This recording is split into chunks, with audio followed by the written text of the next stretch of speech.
Hello guys! Gagawa tayo uli ng French toast bread.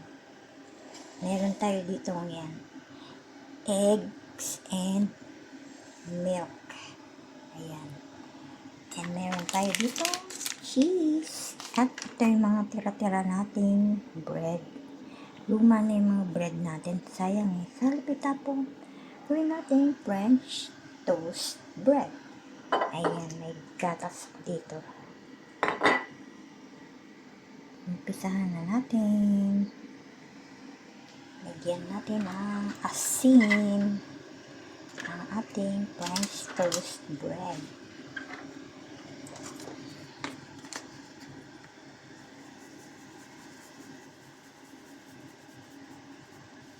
Ayan. Lagyan natin ng konting sugar para manamis-namis. Dapat kasi condensed milk dapat.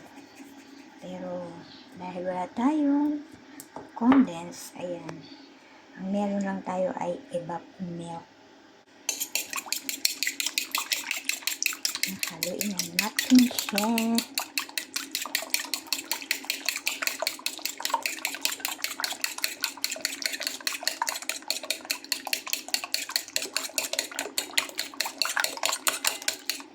Para medyo masarap, lagyan natin ng konting paminta.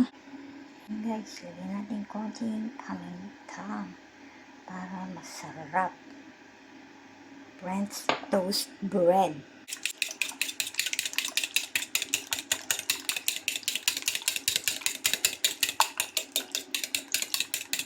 Ayan.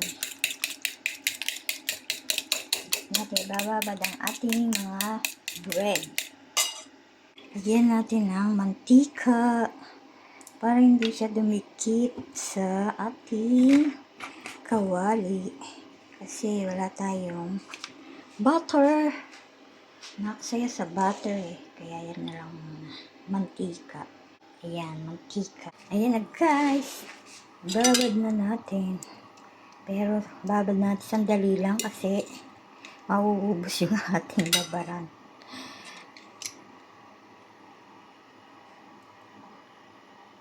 Ayan. Ayan guys. Atin na siyang iluluto. Ayan.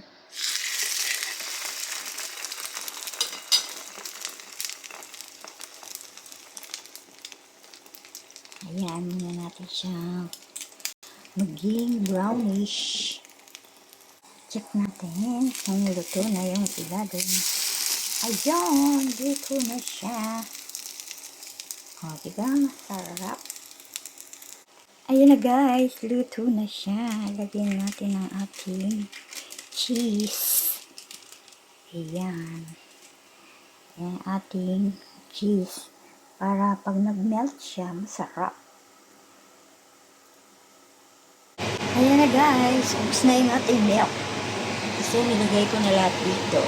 Ayan. Ayan na ang ating lumang tinapay. Naging French toast bread na siya. Ayun. Ito na yung ating finished product. Tatakpan natin siya ng isa pang tinapay. Ayan na guys, ilagay natin siya dito sa ibabaw. Ayan. Para mag-melt yung ating cheese. Ayan.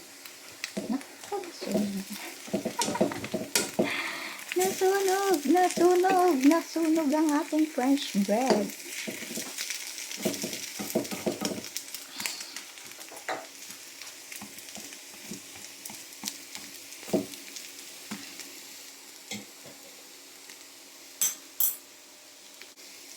Nilagyan natin ng cheese.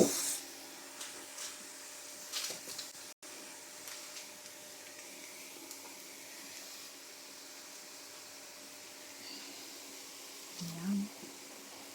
Ay, ganyan. Ganyan. Ang init. Ang init guys. Ayan, ganyan lang siya. Ayan na guys, ang ating sunog na French toast bread. Bon appetit! Let's eat! Thank you for watching.